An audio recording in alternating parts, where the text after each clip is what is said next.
Hello, everybody. How are we this morning? So great. Fantastic. Oh, lots of thumbs up. How much do I love that music? Somebody's got to send me that song, please, because that is going to be my new jam. All right, guys, what do I want to talk to you about today? I don't know. What do you want to talk about? I'm kidding. I want to talk to you guys about one key thing. All right. Has anybody here heard me speak before? Oh, yay, newbies. All right. You would know if you know anything about myself and our organization. We are very, very much believers in everything begins and ends with mindset. Absolutely everything that we do is wrapped around what we're thinking. What we think creates how we feel creates how we act. And so how many people right now, and I want you to engage with me, please. We got 25 minutes together, so let's make the most of this. How many on this call, by a show of hands, believe this is going to be your best year ever? Okay, how many people that put their hands up that this was going to be their best year ever went, yeah, like I really want it to be my best year ever.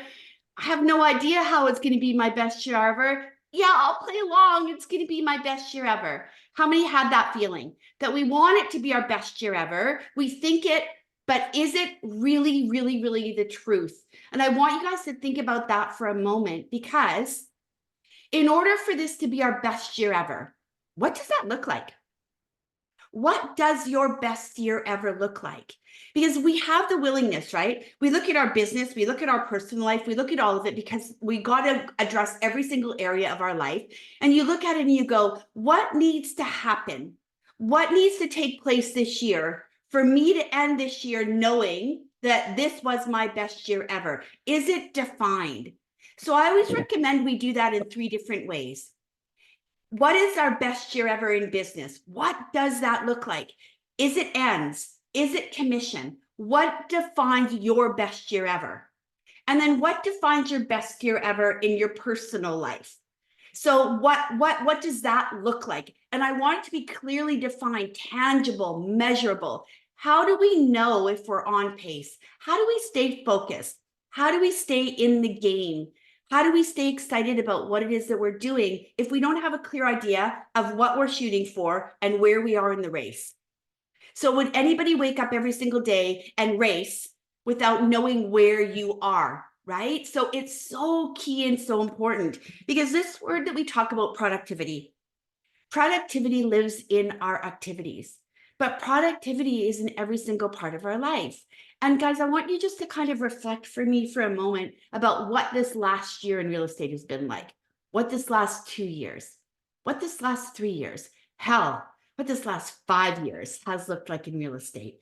It has been literally ups and downs. We're up here, woo, love real estate. This is the best career ever. We're down here, this sucks. Why did I ever decide to do this? And it is this emotional roller coaster that we're on. That is the thing, honestly and truly, guys, that's the nature of the beast. The only thing we can control on that roller coaster is our reaction to it, our response to it, and the things that we do. So when we set down a goal, when we lay down, what does your best year look like? I want you to do a revenue goal. Number 1, I want you to do personal goals. In that personal goal arena, I want you to have 3. Why only 1 business goal and 3 arena goals? Because your personal life feeds into your business life in a massive way. So if you're not firing over here and feeling successful over here, it bleeds into everything. But how many people, guys, do you guys do a business plan every year? Yes? Nod your heads. Yes, we do, Storm. We love business planning. In your business plan, do you write down a revenue goal?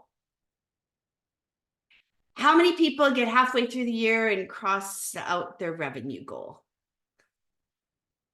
How many people get halfway through the year and what is our narrative? And not that the narrative is wrong, but I really want you to pay attention to our mindset, right?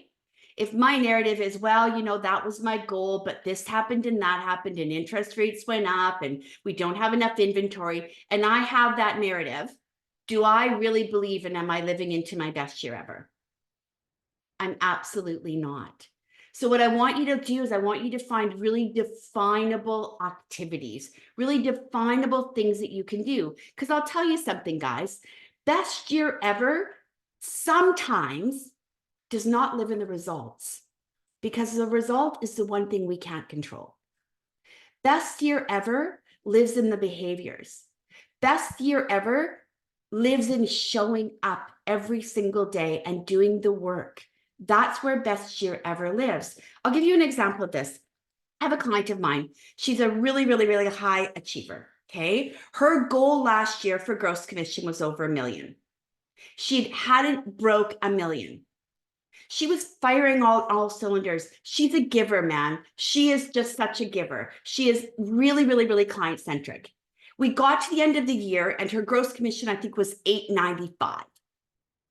And everything else that had happened in that year was just disappeared. And all that she could see was she didn't hit her revenue goal. And so instead, I wanted to break it down for her, and we've done that this year. Okay, so we've broken down and we've said, okay, what other factors can we bring in here so that we are releasing dopamine, not cortisol, so that we are feeling successful, shifting in mindset. So could it be, I want to have 5 meaningful conversations with people a day? If I have 5 meaningful conversations with people a day, then I am living my best life over here. Guys, as a result of tweaking the way that she's looking at the activities inside of the goals, she's having 5 great conversations a day. In those 5 great conversations a day, business is happening. She right now, we're almost at the end of February. So almost at the end of February means we should be right around 15% of goal. Right now, she's at 23% of goal, even with a little bit of a slower start. Her trading area is Erin Mills South. All right. So when you're looking at being productive, when you're looking at being successful, when you're looking at keeping our freaking head in the game, when we're looking at what does success look like, I want you to feed yourself emotionally as much as you do business-wise. So music was playing at the beginning of this call. Has anybody ever made a commitment, whatever your commitment is? I'll use archaic methods, but let's say maybe you made a commitment. You know what, darn it, this year I'm going to try door knocking. And you go and you knock on 3 doors and nobody answers. And then you go to the 4th door, someone answers and they're an absolute a-hole. And you just walk away and you go get in your car. You're like, I am not doing this. I was right. This was a horrible idea. Has that happened to anybody? Or you decide on a tactic or a strategy in your business and you start going down that road and you get one bump or one really rude person or something that happens that really changes or shifts your energy, and you stop doing what it is that you know you want to do or need to do in order to move your business forward. Yes, I have. I absolutely have. And so there's a book out, guys. It's called Triggers. I really recommend everybody read that book. But I want you to think about triggers in so many different ways. I've taken it and I've morphed it in my business and in my life to have really powerful triggers as well. So whenever I'm getting ready to go and do something, and I know that I'm going to be met with, so let's use prospecting as an example. When I'm prospecting, I know that I'm going to get hung up on. I know that I'm going to get people that are going to be rude to me. So I have a song. And when I start feeling my energy go down, because I can't control how other people behave, I can only control how I behave. And I keep my eye on the end game, the eye on what it is that I'm doing this for. I'm doing this because I want to change people's lives. I'm doing this because I want to help people realize the dream of owning a home. Whatever your why is, whatever your purpose is, you connect to that. So whenever I start feeling that bunk in myself, I crank on a song. You want to know what it is? AC/DC, Hell's Bells. I can't tell you why. I can't explain it, but I put that freaking song on, man, and my whole body starts vibrating at a different level. And then, bam, I'm back in the game. If we don't have something that takes us out of our state, I'm going to cuss here, guys, but it's important, okay? So please don't be offended. We all have this committee of assholes. When you are deep in thought, you are behind enemy lines. And behind enemy lines, we have a committee of assholes that's going to try and convince us all day long why we shouldn't be doing what it is we're doing, why it won't work. We've got this whole narrative going on. And so you have to have something that pulls you out of that and pulls you back into your purpose, back into why we're doing what we do. And then it really is understanding the heartbeat and honestly, the baseline.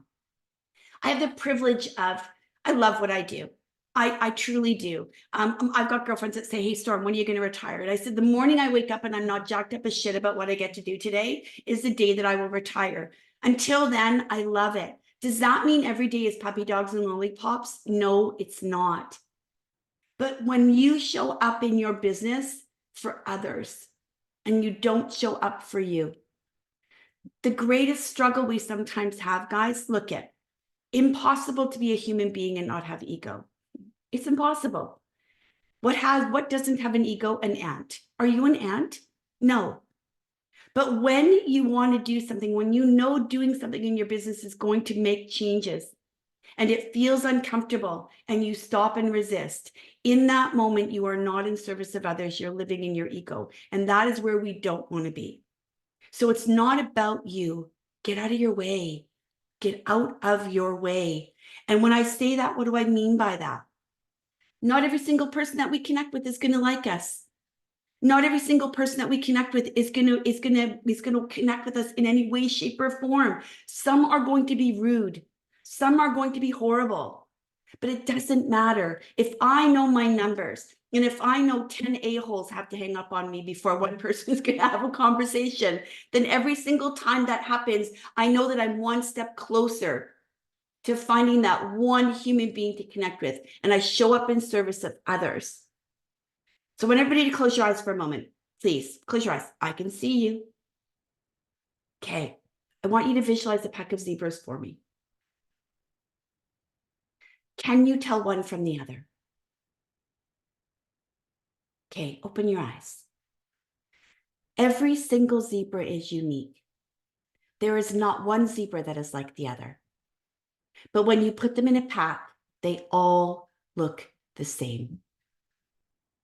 So in our industry, guys, what is our greatest challenge? How the heck do we differentiate ourselves? How do we show up? How do we get them to choose us? And when we fall in line and we do everything that everybody else is doing, what does the consumer see? They see zebras. If everywhere I go, if every conversation that I have, the same offer is there, the same follow-up strategy is there, then how do I know who to choose? So for you, I want you guys to really figure out, what is your differentiator? The differentiator, number one, is you. What you bring to everything that you do, but then it has to be disciplined. Guys, I could not survive in my business. I could survive. I couldn't thrive in my business. I could not have meaningful, connected relationships if I wasn't regimented in my schedule. We talk about time management. I hate that. It's impossible to manage time. I don't know if you can. I certainly can't, because if I could, I would slow the sucker down. But you can manage yourself. And so being really deliberate and focused on what is it that you need to do every single day to have your best life. Your best life physically, your best life emotionally, your best life spiritually, your best life business-wise. And if your best life is relationship, if your best life is connecting with people, if that's where business happens, how do we make that happen? Are we deliberate? And how are you showing up? Do I have any door knockers on the call? Any? All right. Do I have any phone callers, prospectors, phone prospectors? Okay. Do I have any people who are leveraging social media as a form of lead gen? Do I have any open housers that are using that as a form of lead gen? Okay. I want you guys to think about something really, really, really powerfully. If you are doing open houses, I want you to go to other open houses anonymously. And I want you to see how they're being done. And I want you to do everything opposite. I want you to figure out, how do you differentiate yourself? Do open houses sell houses? Not always. Does the consumer think they do? Yes. And so when we think about open houses, guys, it's a great way to display the home. We've got an inventory shortage. So a lot more activity happens on the heels of an open house than it used to. But if I'm coming through your house and I see that you're doing things differently, you're going to get my attention. Door knocking. Most of the time when we're door knocking, we give our business card out if they answer, or we leave a door hanger on the door. Are those things wrong? Absolutely not. But if every other realtor that's door knocking is leaving the same things, how do I differentiate myself? So your leave behind when you're door knocking is a gotta guy. Your leave behind when you're door knocking is something that's really relevant to the homeowner, not for the person that's thinking of selling, because it's about relationships. Yes, it's about the ability to establish relationship. So if you leave behind, look at, I love this community, I serve this community. And I know one of the things that I know as a homeowner is I'm all like, if your water pipes bust at midnight, who do you call? An electrician, a landscaper, a window cleaning company, a cleaning company, your gotta guy list. This is a list of some people that service this area. They do a phenomenal job. I know them myself. I hope that you find value in it. Are the chances that they're going to keep that little marketing piece that you leave behind higher than a hanger? Very much so. Are the hangers needed and necessary? Yes. But differentiation, guys, comes through consistency. And we want to think about everything that we do. There's two different sides of it. There's actionable stuff that we do, and then there's imprint stuff that we do. You guys are very fortunate that, look at, I live out here. I live in Pefferlaw. You guys are a very strong brand out where I live. I drive by your office on 48 almost every day, right? You're a very strong, well-known brand in our community. So I want you to think about, you leverage that in so many powerful ways. So that is one thing where, oh my goodness, you have such an advantage, is you've got brand recognition. But then how do you build off of that? How do you differentiate yourself in that? And how are you consistent in your actions in that? You know, there's so many times we talk about, oh, how do I get productive? I can't make you productive. I don't have that power. But if you have something that's in your calendar, guys, where you're regimented in your behaviors, productivity will come. But it's all about the differentiation and being memorable. People don't remember people. People remember the way that you made them feel, and they connect a person to it. So how do you show up in your community and be a giver? When you're looking to connect with people, how do you do that in a powerful way? How many people here hand out business cards? Where are we at for time? Oh, 5 minutes. Okay, here, I'm going to talk fast. How many people here hand out business cards? Stop it. All right, let's run through why of course, I'm kidding, guys. I want you to have a business card always, okay? But I want you to think about something for a moment. How often do we get into a conversation? And the conversation ends and it's like, do you have a card? And we go, yeah, I do. And we give them our business card. We walk away, great conversation, and we never connect with that person again. Yes? Because if our goal is to have conversations all day long, which that's my goal is to have conversations all day long. And I give them a business card. It goes in their pocket. A couple weeks later, they're pulling it out of their pocket. It goes into the junk drawer. A couple months later, it goes from the junk drawer into recycle. Does it mean that the conversation that you guys had originally wasn't powerful? Not at all. But how do we nurture a relationship with a business card? So I want you guys to use a little bit of a different strategy whenever you're connecting. Figure out a way always. One of the things we struggle with is, how do I let people know that I'm even a real estate agent? Yeah, do it just through conversation. We're in Longos, we're talking about tomatoes. Oh my goodness, tomatoes sure have gotten expensive, haven't they? They sure have. My goodness, so many things have changed. Tell me about it. I'm a realtor. Man, has our business ever changed? Oh, you're a realtor? If you just figure out ways of introducing the fact of what you do in casual conversation and connection, End of that conversation, that person says to you, do you have a card? I want you to always have a card as a backup. But guys, I do this, and 95% of the time I don't give out a business card. I say to them, I have myself set up in my phone. My first name, last name is in my first name spot. My profession is in my last name spot. My company is there. I have that contact record full of as much detail about me as possible. When we get to that spot where they say, hey, do you have a card? I say, I don't think that I have one, but what's your cell number? I'll text you my contact details. Guess what happens? I have their contacts and I can go home and immediately spam the shit out of them. No. So then I take that, I send them, but I say to them when I'm about to send my contact record, I say, what was your name again? If I don't remember. Hey, John has promised contact details. Boop, send them my contact record. Walk away. Click that number. You have their cell number. Click it. Add it to your contacts and make a memory note. Where did I meet this person? What was our conversation? So let's use the Longo's tomatoes scenario. A couple weeks later, I'm back in Longo's and they have the same tomatoes. I shoot a text off to Jim and I say, hey, Jim, back in Longo's, they have the same tomatoes and made me think of our conversation. Hope you're doing well. Everything that we do, guys, is about the opening of a relationship. If you've got an opportunity for now business, go for it. That's what it's all about. That's what pays our bills. But in order to have now business, I have to earn that privilege by showing up when there's not clearly or definably anything in it for me. 37% of homes that are going to come to market in 2024 are going to be unexpected.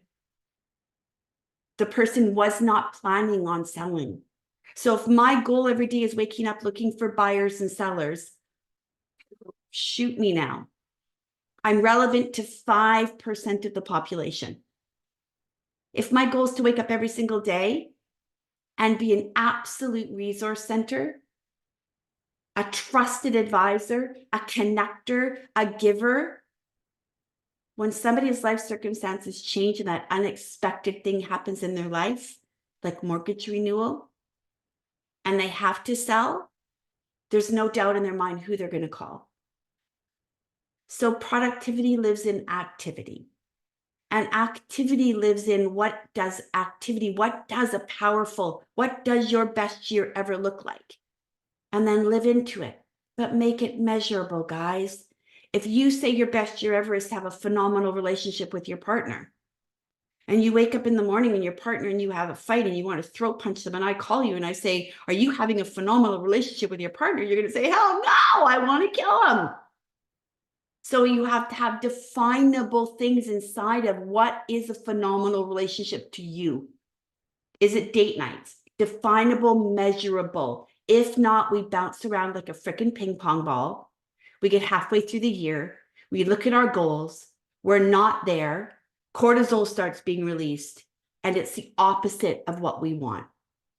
This is a phenomenal industry. My daddy retired out of this business. It's all I've ever known. And I have seen so many people's lives changed forever by showing up and doing the work. Guys, I hope in our 1 minute left, look at that. I hope in our time together this morning, I brought some value. I always make this offer. Number one commitment to you, if you ever connect with me, my goal is not to sell you anything. I don't like it when people do it to me. I won't do it to you. If anybody here is got any questions, if you're struggling with something, if you want to have a jam session, you want to connect with me one-on-one and just bash some stuff around, I'm all freaking in, game on. Just if you reach out to Jennifer, Jennifer has my contact details, shoot me an email and we'll schedule a time to connect. But clearly define what does your best year look like and then live into it. Don't go deep in thought and analytical. You're behind enemy lines and there's a community of assholes waiting there for you. Steer clear. Thank you. So great. Thank you so much, Storm. That was amazing. And I hope everyone had a great experience here this morning. And yes, just reach out to myself or SG for Storm's contact. Obviously, you've had a celebrity on the call this morning. So we are so grateful. And Storm does a lot of amazing coaching. Let's go. I think Anna has a question actually. Anna, you have your hand up. Yes, I had just one question, Storm. Thank you very much. We live and we learn. Something new learned today. The only question I had, how do you create and keep all your information, valuable information on your phone to send instead of the business card? Do you take a picture of the business card, or like, how do you do that? No, so what I do is I actually go in, and you know how you have contacts in your phone? I actually create myself as a contact, and then you can go into your phones and just share it. If I click on the contact record, I can then share it. It goes share on my iPhone, and I know Androids and that do as well. And then you text them that actual record. And you add the picture too, or no? You, as much as you can put into it, absolutely, I would 100%. It's literally, guys, it's almost like a digital business card. But here's the reason I love that we're moving forward in some of our advances. But a digital business card, 99% of the time, still has the consumer say, do you want to share your contact details? So we're still not being able to get that opening of the relationship. And then just so that we know, I want to clarify really quickly, guys. Any notes that I make are not stored in my phone. I would be dead in the water. I leverage my CRM. My CRM is my Bible. Everything that I do then gets transferred into my CRM and my calendar. If I met somebody and I want to follow up with them in 2 weeks, I literally put the person's name and I go find a reason. Find a reason to reconnect. I don't try and wait. So that's the things that are really important, is really leveraging your CRM. Marina, you have your hand up. Sorry, I'm trying to unmute. Yeah, so something really cool I came across was this lady, she had a QR code that I scanned and her contact automatically saved into my phone. It was something really different, and I was going to ask her how she did it, so I thought that's something different. You bet. QR codes are so incredibly powerful in being leveraged really, really well, really well. But I want you to think about as well, if you do QR code to share your contact details with them, the key here, guys, is getting some way, shape, or form to stay in contact with them. Yeah, thank you. Paula? I have Blink and I love it. Every time I show the QR code, there's so many people that are blown away by it and they want it. So they really want to give me their contact information. So Yes. but I like that contact idea as well, but I've had very good success with Blink. Yeah, I love that. Very good. If you've got a system that's working for you guys, then absolutely 100%. Don't broke what ain't, don't fix what ain't broke. But you want to think about, if I know that I need to open up 100 relationships to do 20 deals, that's kind of where we want to focus, right? So how do we do that? I shared as well, and I'll send kind of the premise for it, but there's also something that you can do. It's called a 1-question survey, guys. We have our people leveraging this strategy so much right now, and it's literally a survey that gets sent out to your database, and it's a series of questions. I'll email Jennifer an example of what one of our clients did. Rich is doing right now a challenge, a spring market challenge, completely free. And it's one of the things he did for the first training or the first challenge. And I'm telling you, the results that are coming from this one strategy alone is mind-blowing. I will send it to Jennifer and she can disperse out to you guys, or her team can. Storm, we can connect and then I'll make sure everyone gets it. Beautiful. Awesome. Yeah, And I'll connect it, and I'll actually do a little video, and I'll have the 2 slides of the questions and what it looks like, and I'll do a video explaining how to use it. Oh, amazing. Thank you so much for that. And then we did have one more question from Alex. She's asking the book triggers, who is it by? I did Google it. Is it Marshall Goldsmith? Yes. Okay. It's got like a cheetah on the front of the cover. Yes. Okay, awesome. And then another, guys, I'm going to give you 2 more books really quickly, and then I'll shut up. Another book I really am really recommending right now. I'm in love with it. I'm an audiobook girl. I'm not a reader. And I've listened to the audiobook now 4 times. It's called Oversubscribed. Let me give you the author, because I know that part's important. Let me pull it up here. It is so freaking good. Oversubscribed. The author is Danielle Priestley.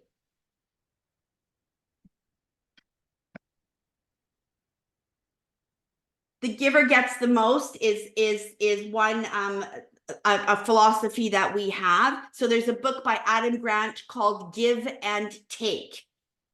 Powerful. A book for those of you that are in your head and have a reason and a season for all things in life. There's another book, and again, I think I'm fairly put together. I listen to it annually because it's a game changer for me. It's called The Mountain Is You by Brianna Wiest. Thank you guys. Have a great weekend.